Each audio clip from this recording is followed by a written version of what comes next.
Sobre a PEC, o que a grupo de transição compreendeu, né? O que eu recebi quando eu cheguei? Porque quando eu cheguei, essa PEC já estava sendo formatada. Vamos nos lembrar que eu estou há 2 semanas apenas acompanhando o governo de transição. Foi depois do Egito, onde eu fui convidado para ser ministro da Fazenda. Então, depois do Egito, com o convite do Lula, que foi anunciado depois, mas o Lula falou, olha, se envolva com a economia, porque você vai ser o ministro da Fazenda.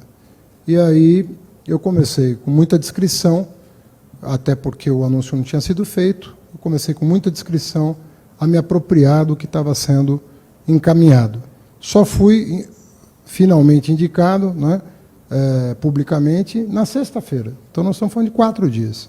Eu não podia nem convidar ninguém, porque eu estaria me indicando para a pessoa que eu convidei, eu não tinha um compromisso do presidente Lula de aguardar a sua decisão sobre o anúncio. Então, há 4 dias eu estou, vamos dizer assim, com a autoridade necessária para falar em nome do governo de transição na área econômica. A equipe econômica da transição fez uma conta.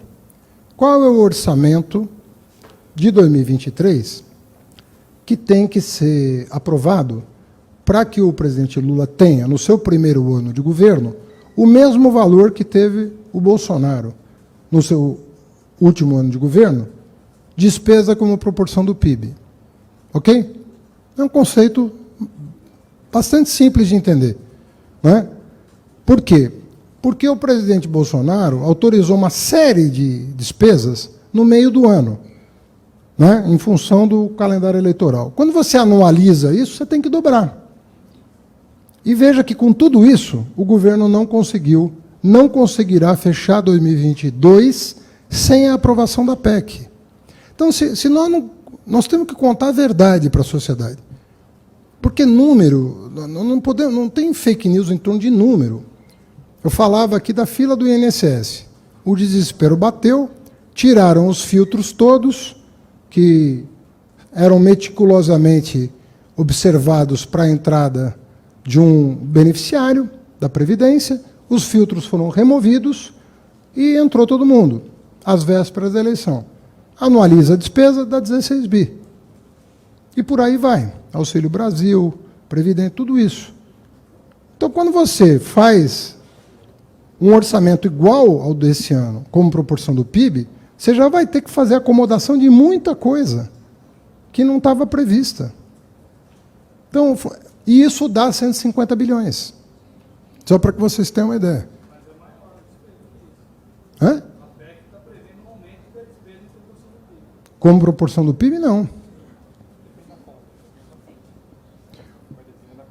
Depende bom, 0,1, talvez. Mas estou dizendo, é o mesmo valor. É um valor para manter os benefícios de quem foi, digamos assim, afetado por decisões eleitoreiras de última hora. Essa que é a verdade. Então, se a gente não levar em consideração isso, eu não estou aqui querendo fazer herança... Eu não entro nessa. Não estou falando de herança bendita, maldita, eu não vou entrar nessa. Eu estou falando uma real. Vocês todos cobriram o que aconteceu no meio do ano, em meio ao processo eleitoral. Nós temos um problema, nós temos um desafio a enfrentar. E o que eu estou me colocando aqui à disposição de fazer é enfrentar esse desafio. E equilibrar essas contas sem expulsar o pobre do orçamento. Ao contrário, fortalecendo o nosso compromisso com a camada que foi prejudicada, né, por esse modelo econômico. É isso. Não.